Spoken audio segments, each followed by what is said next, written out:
I was humiliated during my first time. After cleaning up the crime scene from my bedroom, I went out and told her that I didn't know that was going to happen, and I did not mean to do that. She said it was okay, and that she was just going to head home. We had an awkward goodbye and I struggled to go to sleep.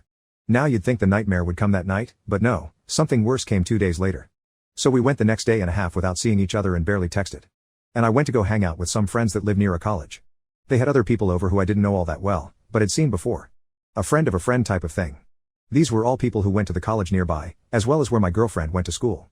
At some point one guy came up to me and we were conversing until he asked if I knew this girl. It was my girlfriend's name, by the way. I said, oh, yeah, very casually, not knowing if he knew I was dating her. He then asked, did you know her boyfriend did this when they had intimacy for the first time? And he pulls out his phone and shows me a picture of my floor covered in diarrhea.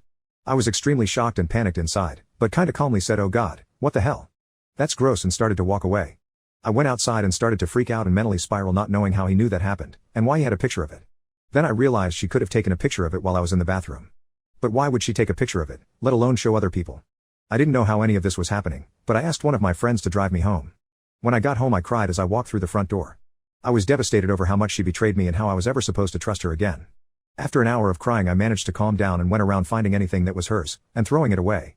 It wasn't anything important, just cute notes and pictures. I sat down and texted her if she could come over and talk, and she said she'd be there soon. About half an hour later she came by, and I had to act normal as if I wasn't crippled from the inside out. So that evening we finally had a real conversation about what happened. I asked, hey, can we talk about first time? She said okay in a bit of a hesitant way. I restated that I was so sorry for what happened, and I was totally embarrassed that it happened. She said that she's shocked and grossed out by it, but it wasn't something she wanted to break up over. After that I calmly looked at her and asked, okay, so then why did you send a picture of it to other people? She was totally shocked and started to stumble with her words. She clearly didn't know how I found out, but she started saying that she don't know why she took a picture, and that she didn't mean to spread it around. She only sent it to 2 friends, because she didn't know what to do in that situation, and she was just trying to ask them for help.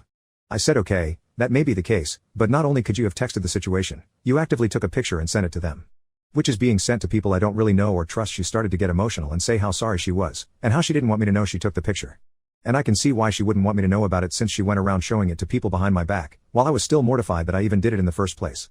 She said again that she doesn't want to break up over this, but the work is done and always will be, and I wasn't sure if I could trust her after this. And if I can trust you with the most intimate parts of our relationship, then I don't know if I can trust you ever again. The situation went from an awkward conversation to heartbreak really fast, as I had to ask her almost 10 times to leave. I eventually got her out the door and slid to my knees crying as I leaned on the door. I haven't heard from her since I broke up with her, and I don't know if I will trust anyone completely. I felt betrayed and humiliated, and to give someone your first time isn't something I can get back. And people say your first time isn't perfect, and I can confidently say that's an understatement from my experience. I think it's safe to say 2023 isn't my year.